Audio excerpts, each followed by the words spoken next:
Coleccionar, presentada por Tequila 1800. Tenemos aquí a nuestro gran amigo y curador Patrick Charpenel. Nada nos da más gusto que Patrick esté dando esta conferencia, porque pues ahora sí que con toda su expertise creo que podemos aprender algo muy importante. Y tenemos a Megan Connolly. Megan, thank you for being here. She comes all the way from New York. She also works in China, so thank you for being here, and hope that you've enjoyed the art week here in Mexico and enjoyed our city and our tequila, of course. So let's get started, and I'll give the microphone back to Patrick. Thank you very much. I'd also like to start by thanking Tequila 1800 and Zonamaco for having us here today. Today we're going to think about the art of collecting and what that means and the approaches to collecting. And so I really hope everyone in the audience will feel that you're part of the community, part of the family. This is a very nice, intimate conversation, so we will have a question and answer at the end. And I kind of wanted to just start by finding out a little bit more about your passion for collecting. And I wanted to start with a funny story. Something very weird happened to me. Who here has an Instagram account? Does anyone use Instagram? Okay, great. So I posted a picture of an artist from Costa Rica, Federico Herrera, and I posted on my feed. I love his work, and I got a little message from a woman who calls herself Flower. And she said, "This is the best piece of art I've seen in a very long time." And we started to talk for months on the Instagram. I had no idea who this woman was. I am a collector, I'm an art advisor, and I was thinking, she says, "Do you represent the artist?" I said, "No, I just love this artist. I can share the work with you." And she said, "Okay, let's keep in touch." About 4 months later, I was in London, and it was the opening of a gallery. And suddenly a woman, she walks in, and I looked at my friend who runs the gallery, and I go, "Oh my goodness, this is the woman that I have been having a conversation for the last 4 months on Instagram." And the gallerist looks at me and she says, "Do you know who you're talking about? Like, do you know who you're basically having a conversation with?" And I said, "No, this woman who loves Herrero and loves flowers." And she says, "This is one of the most important collectors of art, especially William Kentridge in South Africa." So this was a very funny thing for me, because as the art world is changing, social media is starting to play such an important role. So Patrick, I'm interested to know, for you, you've been collecting since, when did you start collecting? 84, 85, more or less. And so since 84, 85, things have changed, right? We have these devices, we have these social media platforms. And how do you feel that social media is impacting collecting in the world today? Well, this is a very good way to introduce a discussion about collecting. Yes, the world has dramatically changed since I began collecting decades ago. And I think communication, technology, are totally introducing new possibilities for everything, but also for collecting. So the art world has been deeply influenced by this type of technology that deals with information. And I think the process of democratizing the experience of art has deeply grown thanks to social media. So yes, when I began collecting, I was still in the time where collecting is about an object, the idea of something that had real materiality. And recently, and we will, I think, have the opportunity of discussing this, not only artists but collectors are using these new technologies, are using social media to improve and to change the way of understanding and collecting art. So it's a beautiful anecdote. It's a beautiful anecdote, and well, yes, I have a totally different approach now that 30 years ago, 35 years ago, and social media, technology, and the materialization of the art object, not only because of conceptual art, but because of social media, is playing a very important role for all the people that are trying to build a collection in the field of contemporary art. And I'm curious to know if you were to give some advice, let's say, to people who are just starting out, because you've been doing this for so long. I'm I'm so curious, why did you start collecting, and what would you say to someone who wants to get involved in this conversation? What would you advise them to do in order to become a collector? I mean, it's such an intimidating, like, the collector, right? What does this even mean, this word? It seems to carry so much weight, and people feel so intimidated often, like, oh, I'm not a collector.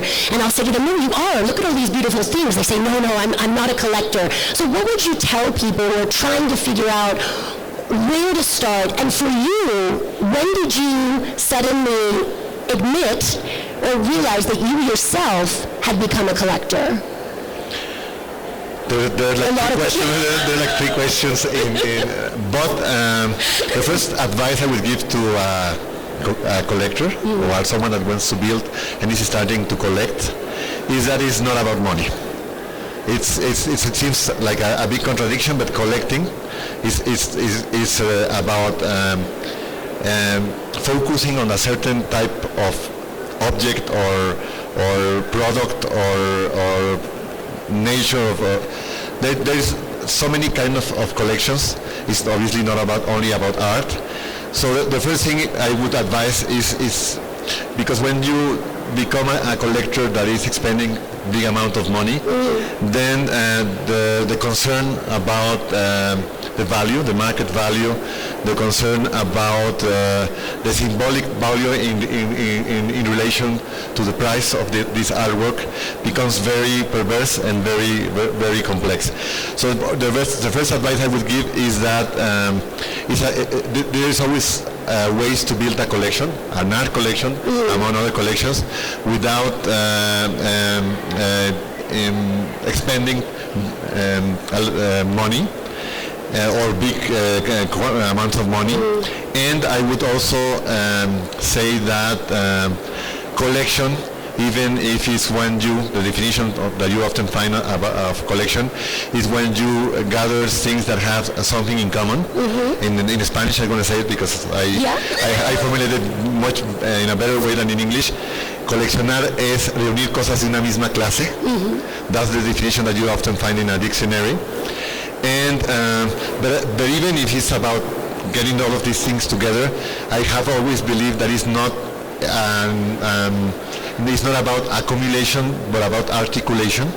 It's about finding complex ways to make connections and make correspondence between ideas, objects, and if you can build a collection and build a frame that makes this collection different and very specific, then I think you're putting in the eyes of other people the possibility of learning and looking at this kind of objects in a totally different way. So I think collecting has to do with knowledge. I think collecting has to do with making connections in a totally different way from previous people, and opening up a field of knowledge that was not explored before. So that's why I'm so fascinated about collections. And that is why I've been doing this for a very long time. And I'm very interested, you just said, it's not about the money. And so, I mean, we're sitting in this space here where everything is for sale, right? So all of the artwork here is for sale. For someone that wants to get involved, let's say, and isn't ready to, or doesn't feel ready, or doesn't have the means to spend this money, but wants to be part of the conversation, how can you collect art without money? You have in every operation there is a transaction. There is a transaction, but my advice would be don't go for explore. Be adventurous. Be adventurous. Explore something that you like, that you connect with, and I truly believe that what makes a specific and unique a collection is when the collector really trusts his own intuition, his own sensibility, sensitivity, and has the courage to take decisions. So obviously, in the world of professional collections, there is the figure of the art advisor, you are not an advisor. And I truly respect and believe in art advisors, but then there has to be a very strong connection between the purpose of the collectors and the way that this advisor will support the collector to really build something meaningful. And art advisor has a little bit of a dirty understanding these days. There are many art advisors out there that I would say don't know what they're doing. They're basically just, for lack of a better way to say it, kind of pimping out these PDFs, but they don't know anything about the art. And so when you started back in 1984-85, you started to collect these pieces. Did you put them in your home? Like, where do you keep the collection? And where is your collection now? Well, obviously a collection begins with a few pieces, and it grows over the years. So when I began collecting, yes, it was a family project. My father got involved. I didn't have the capacity, my father did. And it was totally local. We began collecting only artists that were active and producing in Guadalajara, the city where I was born. And after it became national, we expand our interest and our research to include artists from all over the country, from Mexican artists. Then it expanded to Latin America, and after it became international. But even if it has become an international contemporary art collection with a few small collections, there is a small component of pre-Columbian art from the west of Mexico. There is a small component of popular masks of Mexico. There is a small component of international Chinese dynasty, or there are small collections inside the collection, but the main focus is contemporary art. But Mexico obviously has a very important un lugar muy importante, a very important place in our collection, and Latin America has an important place in our collection. So I could say that from the 90s, maybe we have one of the most important and representative collections of contemporary art of Mexico in the 90s in the world, on the level of Jumex, on the level of Coppel, and because we got, that was my generation. I was working together with them, and I had the opportunity of getting the works when they were produced precisely at that moment. And sometimes the best works of that they were produced at that moment. So, but the collection evolves through time, and it goes in different directions. It gets more complex. You begin to get more sophisticated, and I think it has a strong personality, the family collection. It has, I think, a very specific approach to what happened in the 80s, 90s, and 21st century artistic production, what has been going on lately. So I think it's a position that has a very important focus on cultural identity, on politics of exclusion, and so it has a very, very specific interest and approach to art.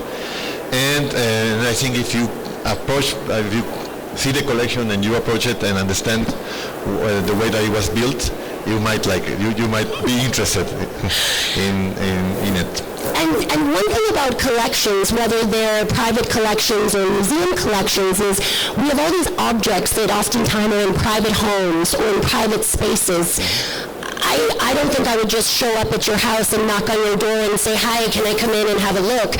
I mean, maybe I would, but I don't think I would. And so in terms of your vision for the collection, long term, what are you thinking? I mean, is it important to you that it stays with the family in a closed space? Or what do you really envision for your collection? Do you want to share it with the world? Do you want to share it with the people? And if so, how would you do that? I truly believe that when you're working in a long-term project of a collection, when you're building a collection in a long-term period,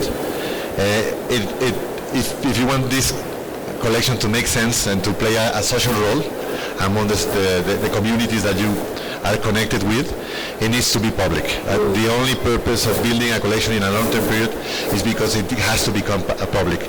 That's why people like Patricia Félix Cisneros is donating her collection to MoMA and Reina Sofia.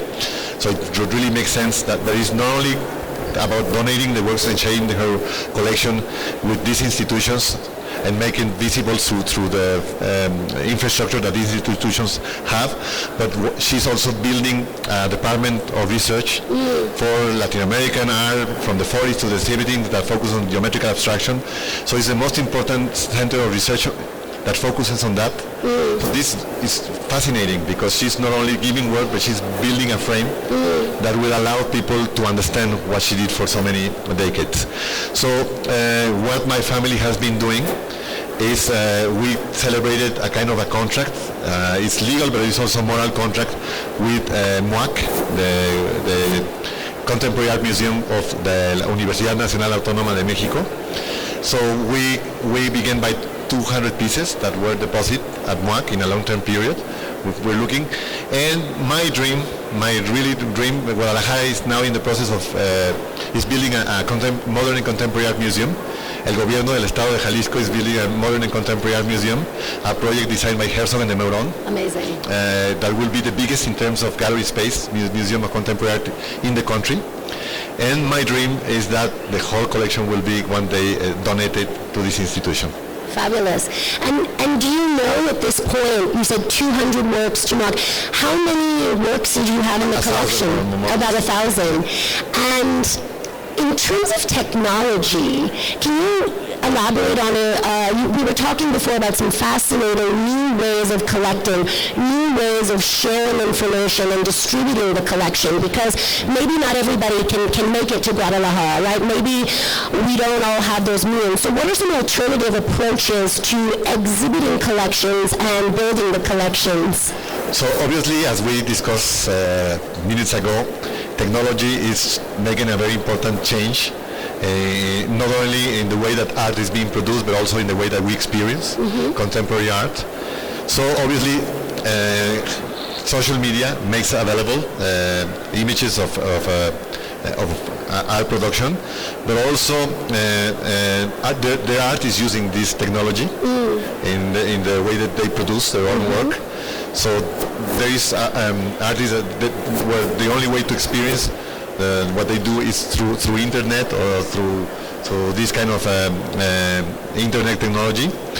And so obviously I've been working. I'm fascinated by a collective of artists that are operating in Buenos Aires, Argentina, that have a huge collection that they have built without money. And those artworks, they're operating now using the platform of Malva Museum, del Museo de Arte Moderno de Buenos Aires. El Museo de Arte Latinoamericano de Buenos Aires, from using Malva platform. They're building a collection that doesn't need storage and that you don't need to spend money to build. Because storage is so expensive. Storage is so expensive. So they're only collecting works of art that are instructions, that you can generate an action of an artist through instructions, and everything that deals with digital technology. That it can be just and pieces of work that don't have copyright, that they don't have ownership. So, and they have now thousands of works, and it's becoming a super interesting work that shows a different way, a different model of collecting. So I'm fascinated by the few collectors that are really exploring using new models, not the traditional models, not the idea, the old idea. I mean, collecting deals with possession, but a different kind of possession. A possession that deals with knowledge, with information, and not by the idea that you have a bunch of cultural and historical trophies and that you own those trophies. I think this approach will change. I think museums are shifting. Now I love the fact that a lot of museums are collecting together. They own works together. The ownership of the works is not only one institution, but for example, when Rosa de la Cruz donated the piece with Anne Lee, that was done by Pierre Huyghe and Philippe Parenot together, she decided to donate it to MoMA and Tate Modern. So it's owned by both institutions, and I don't think an institution has to have the ownership as a unique institution, but it can be shared by different institutions. So I love that we are now experiencing these kind of new models of collecting, and I think it's super exciting. It's interesting, these new models, it seems about collaboration, inclusivity, community, whereas if you look historically at museum collections or private collections, it's really also, it's an ego project, right? A lot of people, it's me, it's my vanity project, it's something that makes me feel good, and it sounds as though things are shifting, and I feel as though it's, in the world we live in today, we really need more of these community-driven initiatives. It's fascinating to me that MoMA and Tate would share something, and that kind of a negotiation. In the institution that you're working at, how are you dealing with your own, do you collect in the museum, and how is that working? Just to, briefly, I'm the director of a Latin American museum in New York. And I think it's an institution that is playing a very important role among museums in the U.S. because it's one of the few institutions that have give visibility to Latino and Latin American art in the U.S. Historically, even if they collect and make sometimes exhibitions of Latin American art of Latino artists, very often the level of representation is really low. We're suffering of we're underrepresented as and we are the largest minority in the U.S., the Latinos. So El Museo del Barrio is playing, I truly believe, a very important role. But it's not just about showing Latin American art, but it's showing about how complex, showing not only idealizing our histories and identities, but showing also our complexities, tensions, contradictions, paradoxes as a community. So El Museo del Barrio is trying to reflect this complexity in the collection. It's not a collection about contemporary Latin American art. It's a very funny institution. We have pre-Columbian art from the islands, of the Caribbean islands, the Taino culture. We have popular art. We have 18th, 19th, 20th century art, and obviously the focus on contemporary art is really important. But it's an institution that is quite political because we've been fighting we've been fighting the exclusion, we've been fighting for equity, and we've been fighting obviously for recognition. I truly believe that the cultural history of the U.S. has to get into that process. It has to be rewritten. And in this new exercise of rewriting the cultural history of the U.S., Latinos have to be included. So I think El Museo del Barrio is already playing a role to change the canon of art in the U.S. And I think a very successful example is what Thelma Golden did with the Studio Museum for African Americans in the U.S. And this is more or less my inspiration for Latinos. Fantastic. And looking at your collection, kind of going back and forth between institution and private collection, who are some of the artists that you are curious about right now? Are you only focused on, the very big established names, or do you dig deep? How do you do your research? Are you now, is it still with your family? I know you have your daughters here. Are you doing this on your own? How do you go about this? This is a family project that is being done through me. Okay. They have trust my vision but the thing that I'm less interested is in the established artists. Mm-hmm. It's not because I don't respect. I love Andy Warhol. Yeah. He's a very established artist. If I ever do something with Warhol, I will try to explore something that hasn't been explored before in the life and work of Andy Warhol. But what I've done is the focus on the collection now is exploring forgotten artists, modern artists from the early 20th century that were extremely interesting, and no one really was looking at their work until really recently. I hope I'm being part of this rediscovery of some of these artists. I'm really interested in emerging artists or artists I believe that have had success for the wrong reason. Mm-hmm. And I have to show a new perspective that hasn't been explored. So for me, exploring and doing research and being very experimental is really what excites me as a collector. Fabulous. And I'm just curious how you would position, we're in a new decade, right? It's 2020, it's a new decade, things are changing. How do you position position not only yourself in the collection, but what do you see as the role of the collector? You know, many people, again, you say putting into the public space, but beyond that, how can people who want to collect, how can collectors do something, whether or not they have the money? Well, you're addressing something that is really important. Why is socially relevant to collect? Why? I have often crisis as a collector. I often ask myself, what the hell am I doing? Why haven't I been collecting for so many years? Even if I celebrate art fairs for many reasons, I have constant crisis also with the art market. Yes. With the art market, with the crazy prices, with how snob can become the art world in the field of collectors. So I often have this kind of crisis. And you're not alone.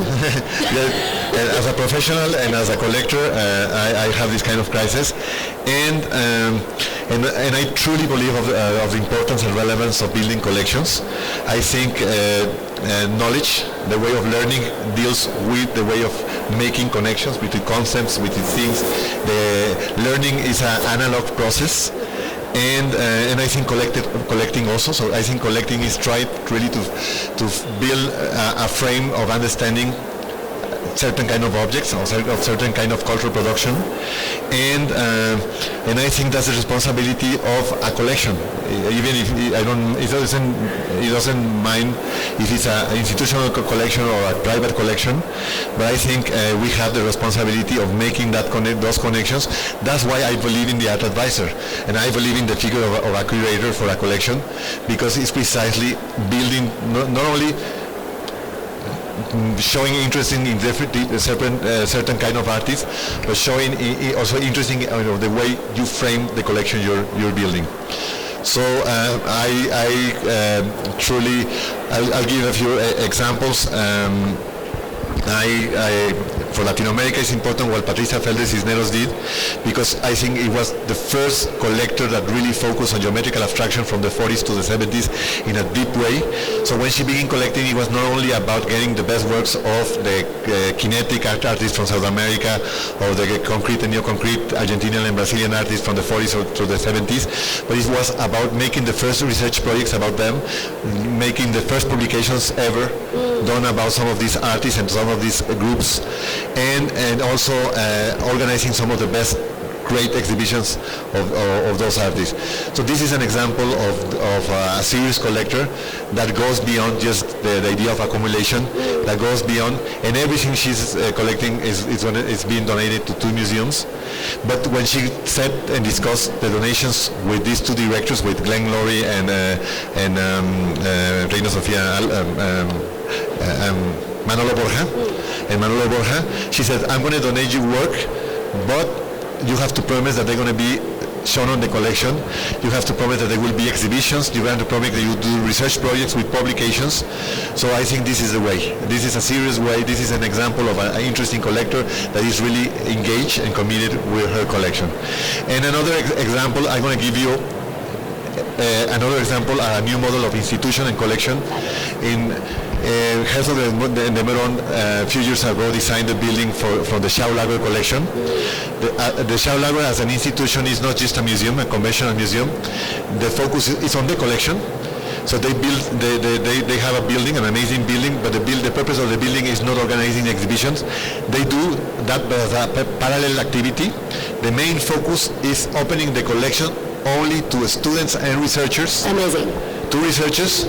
So that's why they have amazing warehouses and places where, so they want people to work with their collection, and as a parallel activity they organize only 2 exhibitions a year.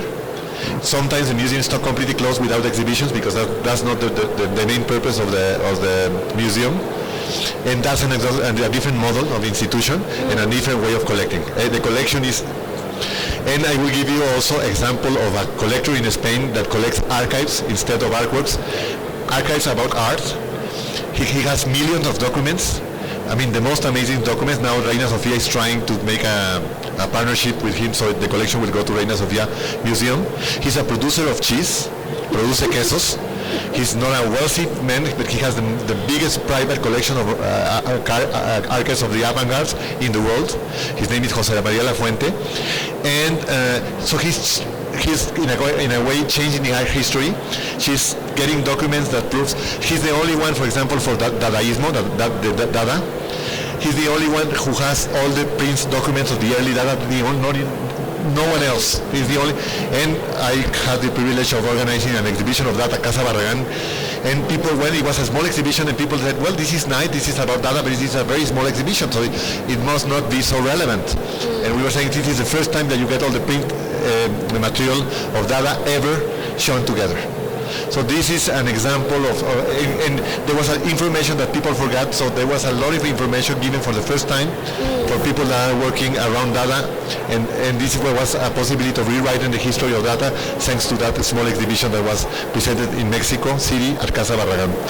So this is what I get so excited with when you really find a new way of collecting and you bring new information and new approaches to art that is done through the eye and through the activity that is done by a collector. And with this archive, will these archives ultimately be available to the public for, like, could I go online and click and have a look and see? It's already available. He already built a structure, but it's not enough, obviously, because he has millions of documents.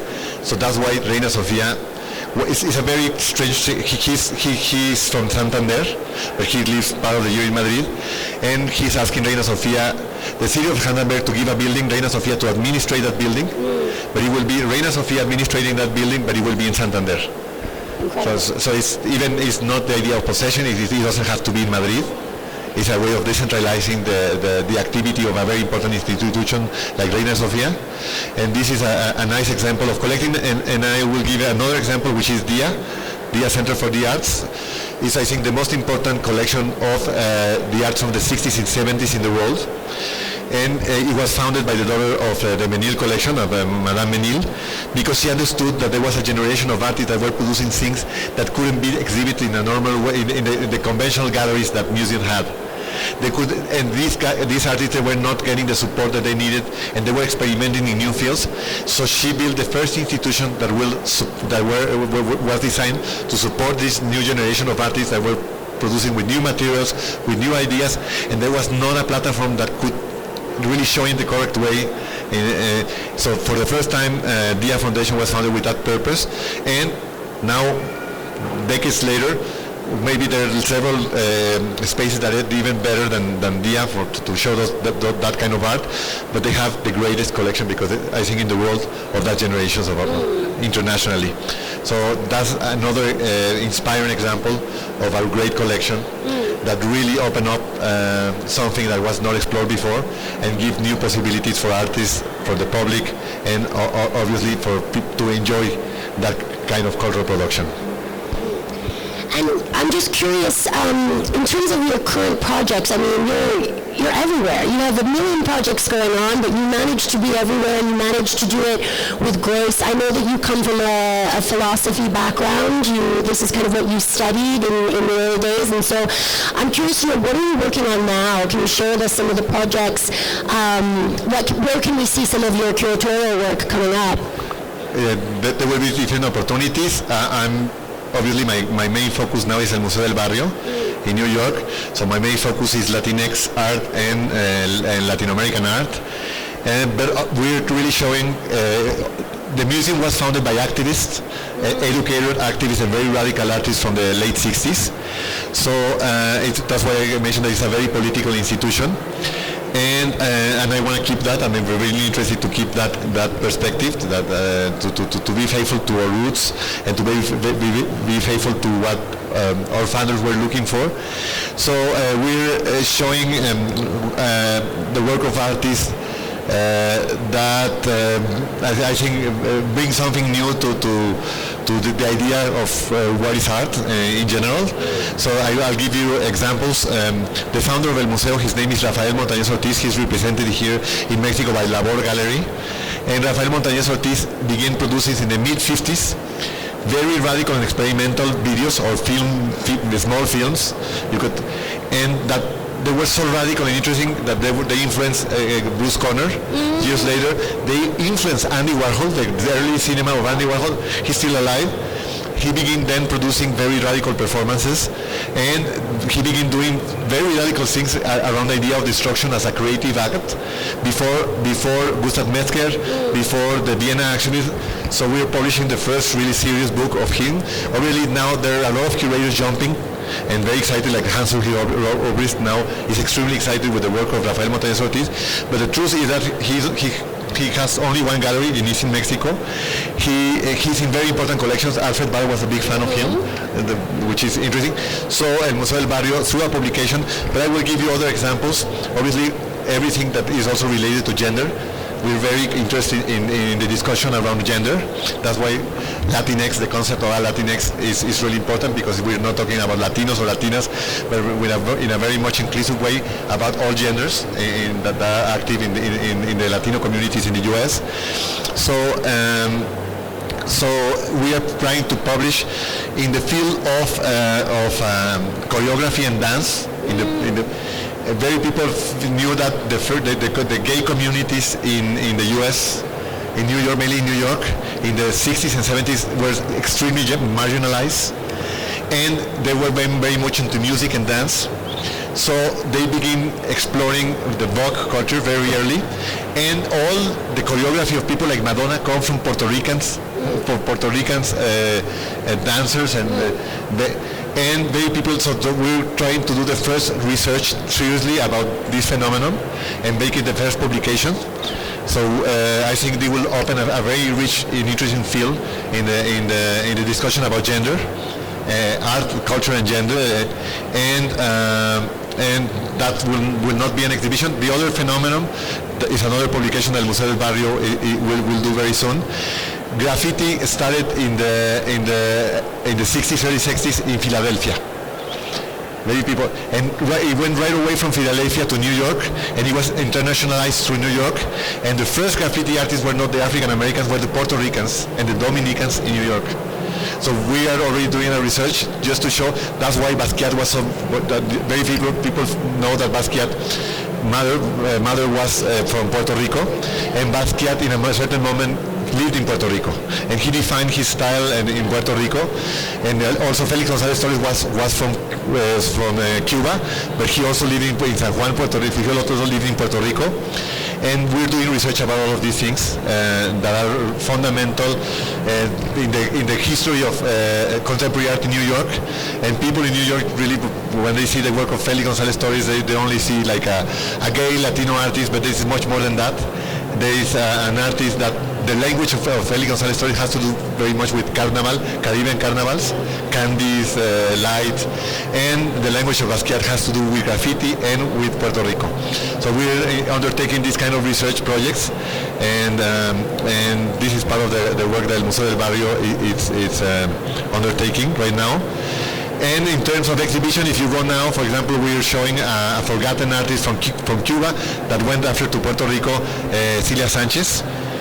She's turning 94 years old. She's absolutely amazing in the field of geometrical abstraction. She was extremely experimental. She began doing really radical works in the 50s. Obviously now MoMA, the Cisneros family, everyone is collecting her work. But El Museo del Barrio, she lived 10 years in New York and is organizing for the first time an exhibition of her work in New York. Where you can see it if you go now to New York. And 2 days ago, the New York Times, we make it to the cover of the cultural section, and we got a 2-page article about Celia Sanchez. So this is and obviously we're supporting emerging Latin American art. It's very important to support a community that is still very marginalized, and this is part of the mission and vision of an institution like El Museo. And just to extend upon that, to focus on this marginalized group, how do you then also contextualize these artists in a global conversation? Because there's also that fear. I'm a specialist in Asian art, and Edward Said, this whole idea of the fetishization, the Orientalism. How do you navigate that in a way to prevent the artists that you are sharing with the world from being put into this, like, oh, it's Latin American art, this is this, how do we also keep it in a global conversation? Is that of importance to you? Absolutely, absolutely. I don't want to create an institution that is only for the local community, the Latino and local community. It's an institution that really is trying to connect with different audiences, with different communities, and I would like to avoid showing an exoticized visions about Latino and Latinx identities, and I would like to show a much more complex vision of the production of these communities. I think Latin America and Latino art has a very specific condition. We were our history is that we were brutally conquered. We were westernized, but we speak the Spanish or English or French. We do speak the languages from Europe. We do share same symbols, same kind of. We have the same references that they have, but we've never been invited to be. We were westernized, but we never included. Mm-hmm. We were never part of the discussion that is being that the scholars and many other people have been having lately, que han tenido en fechas recientes, and I think this is the moment to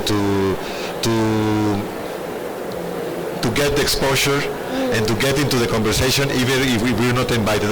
That's why I'm so excited about the notion of anthropophagia in Brazil and in South America, because they were accused, the Brazilians and the Argentinians, they were accused of copying the Russian constructivism abstraction, and they said, well, maybe we're copying, but we're totally transforming in a critical and political way what you've been doing.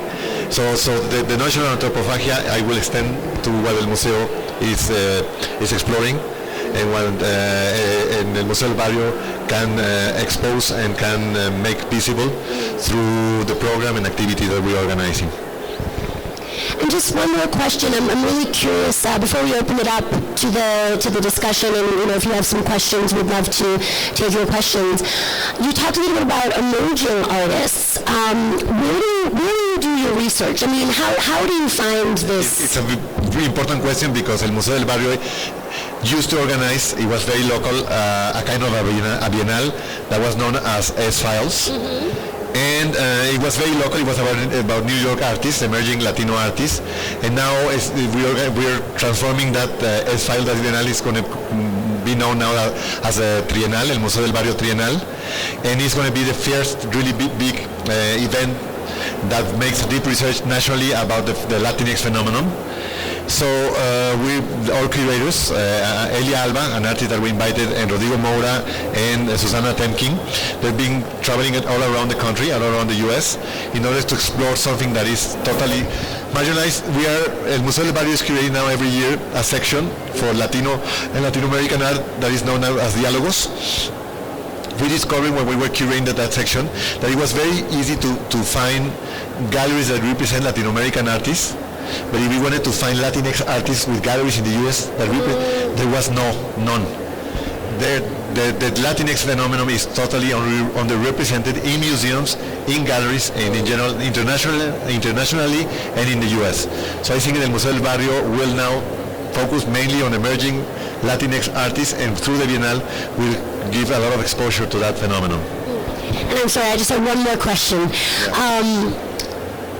When will you stop? Will you stop? Is this something, in terms of your collecting? For me, it's an addiction. I'm an advisor, but I'm a collector. It's something that's in my bones, And when will you ever say, this is enough? And what does that mean? Or will this be a legacy that you pass on? I'm pretty sure that I will experience new crisis, because I really often say, well, the role of collectors is a world that I'm not too excited about in general. Very wealthy people going to art fairs, and I'm excited about art fairs for many other reasons. Not. Me too. Yeah, and I will maybe stop collecting, but I don't think it will happen if I ever get bored about this the art community, but I think there is always people reacting. There is always people that are building new models to experience, to approach and produce art. Because that's why I think I will never stop. I will never stop, and I just hope that it will become more public, more engaged with different communities, and much more about making the way collapsing structures. That's what I want. Collapsing structures. I would like to find the way through my projects, through the institution that I'm running, and through the artists that I'm interested about, finding the way of introducing something that will make the system tremble, tremble, and that will open. That's why the idea of decolonized. I like the idea that something that disturbs it, and or even the idea of the constructed to desestructurar una estructura, to destructure a structure, is something that is very much on my interest and very much on the way I operate and I work as a professional in the world and in the field of art. Thank you very much. Thank you. We'd like to open it up. Does anyone have any questions? Again, this is a conversation, very open. You can speak in English, Spanish, Chinese. I can translate. But yeah, please, if anyone has questions about... Great. Bueno, I'll try to make it in English so you can understand as well. Thank you. There are many things that I connect with you, as you said, that about the snobism in the art. I am an artist myself, and I've kind of always been in conflict with that kind of thing. Huge, really, prices for something you are just speculating and stuff. So it is kind of strange that I'm in this kind of, I chose to come here, because normally I'm not right around here. But it's really nice. It's really nice what you said about the heart of collection and stuff. And so my answer, my question to you is, how can I connect with yourself? You might be interested about collecting some of my art. Just a Mexican artist who is nobody. I mean, not nobody. Normally, it's not out there. And we're all somebody. We are all somebody. I am. I really am. And my art is like really good, but I've never been into wanting to be into the big stage. But my art is like really appreciative. I think the way to connect is information. I think we should exchange information. I would love to see your work. I would like to see your work, and but I totally believe that there, now that we were talking about the digital era, I think there are so many ways to generate info, to connect with different audiences, not using the conventional and traditional stages. So you don't have to go through a gallery, you don't have to go through a museum. Very often when a young curator comes to me and say, well, now you've been quite successful, you have institutional power, and I always say, well, I began curating in the streets. I began really with no money, generating projects with no money, with no sources, just being very experimental and ready to find different ways to show. So I think the way, my advice for a young curator or for a young artist, don't wait for the big curator to come and see your work. You have to generate, your first project has to be generated by you. It doesn't matter in what field of art you're moving, but I think there's so many possibilities now. And I would love to give you my card and get your information. Excelente, ahora hablamos al final. Gracias. Thank you. Who's first? Sorry. Gracias. Eso en español para leer el idioma. Sí. En el mundo hay un mundo ahorita de coleccionismo privado. ¿Se oye bien o no se oye bien? Se oye, pero yo lo oigo. Hay un mundo de privados, coleccionismo privado, pero en México al menos el Estado no colecciona, no tiene dinero para coleccionar, los museos no tienen dinero para coleccionar, ¿no? Entonces tenemos una clase alta colecciona y lo hace muy bien, tiene museos muy bien puestos, y un estado pobre que no colecciona y guarda como puede. Entonces creo que esto es un peligro también, ¿no? Porque en una crisis, en un momento complicado, los privados pueden vender, subastar, llevárselo, no sé. Entonces mi pregunta es, ¿cómo crear, por lo menos en México, ¿no?, una política nacional de coleccionismo? En España hay una ley de coleccionismo, ¿no? En España eso existe. En Estados Unidos hay incentivos fiscales para coleccionar, ¿no? Tú que llevas en estos años y años, ¿tú qué sugerirías para que se pudiera crear una política nacional de coleccionismo?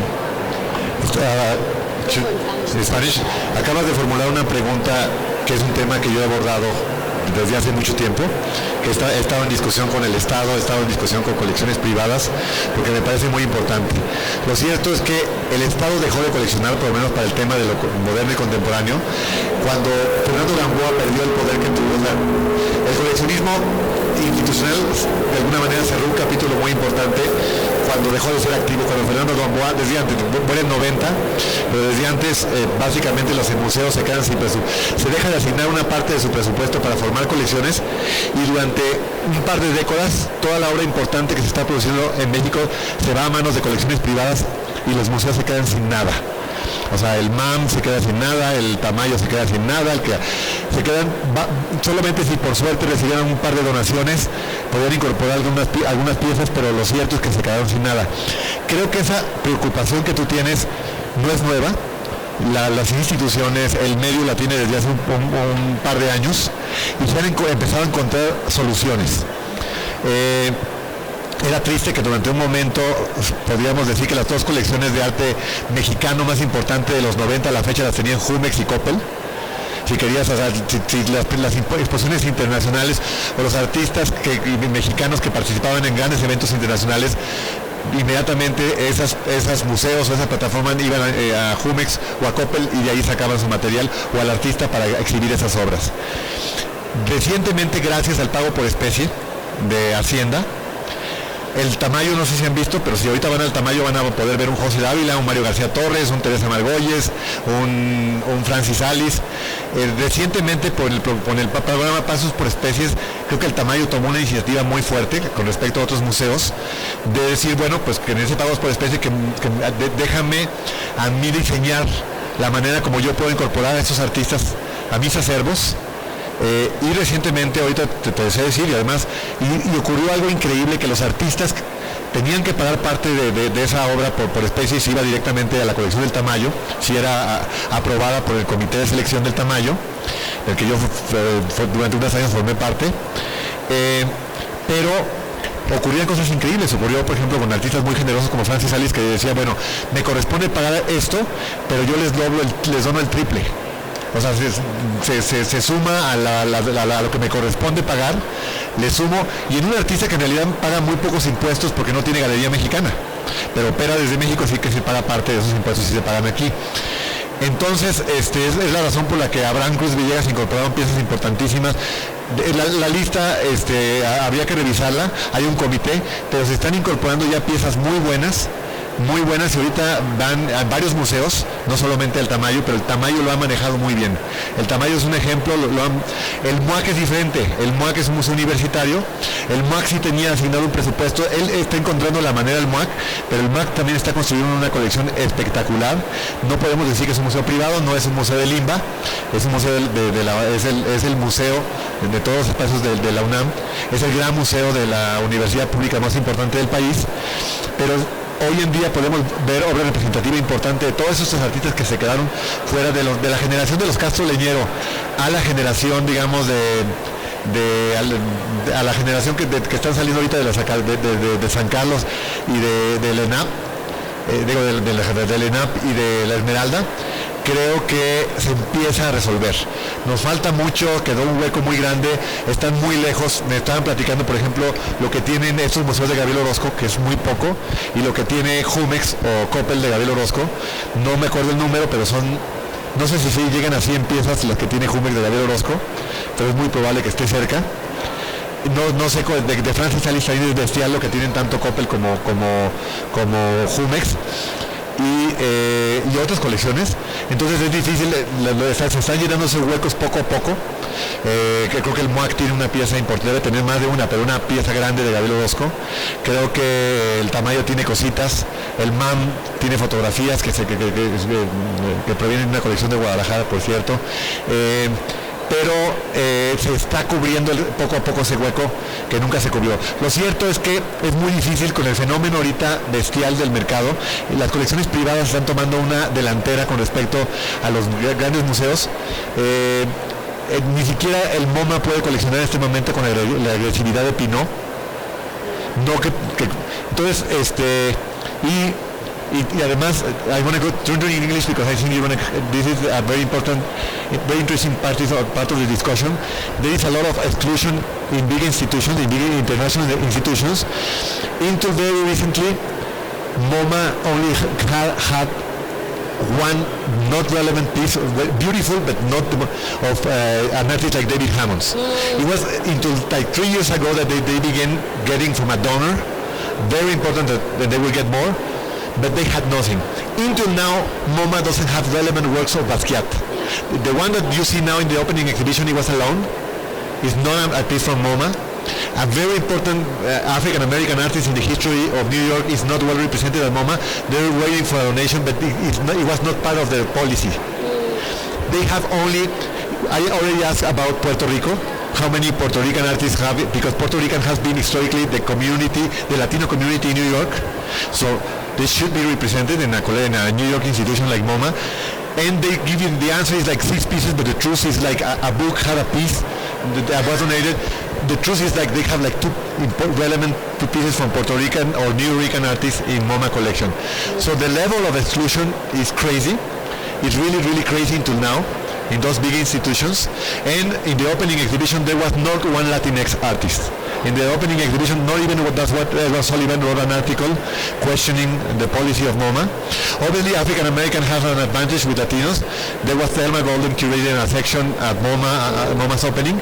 But the truth is that big institutions are really operating with the old canon of art until now. So I think we have time maybe for one more question. Do we have time for, one more question? So I'll go in English, probably.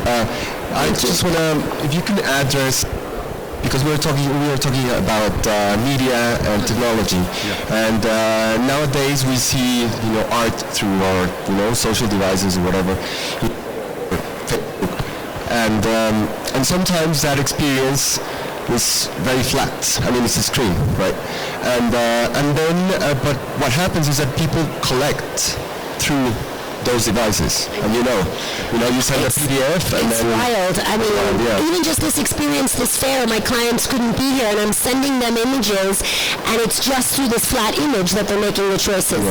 And it's quite frustrating, the experience through through the flat screen, and then the real thing. And the question, I mean, is more if you can talk about it, but because I think it's very when the collector buys through that device, it's deciding through probably 10% of what is real in the physical world. And how do you negotiate that as someone that presents art through those devices? The experience, the physical experience of seeing art, and then the digital experience. It's a really interesting question, and I've struggled with it. For me, it's about relationships, and I work with people. I appreciate you saying that you recognize the curator of the collection, because I work with people long term, and it's about trust. It's any kind of a relationship, whether it's a friendship, whether it's a partnership, and usually it's about education too. So I will take my clients all over the world. We make trips, we go to art fairs, we go to galleries, we go to museums. We spend time together, and we develop this trust. It's not, from my approach anyway, I don't just send out these images and people are just click, click, bye, bye. The education is so important to me, and it is so important that my clients trust me. The fact that people are trusting me to send them things, they trust my eye. But the thing is, I always say to people who are collecting, you have to have a good, strong eye for what you want, and you have to buy what you love. And so oftentimes, if there's any stress, I don't want any stress. I always say, we're not saving lives here. This is, this is joy. This is to add to the social conversation. And I will often tell people, don't buy it.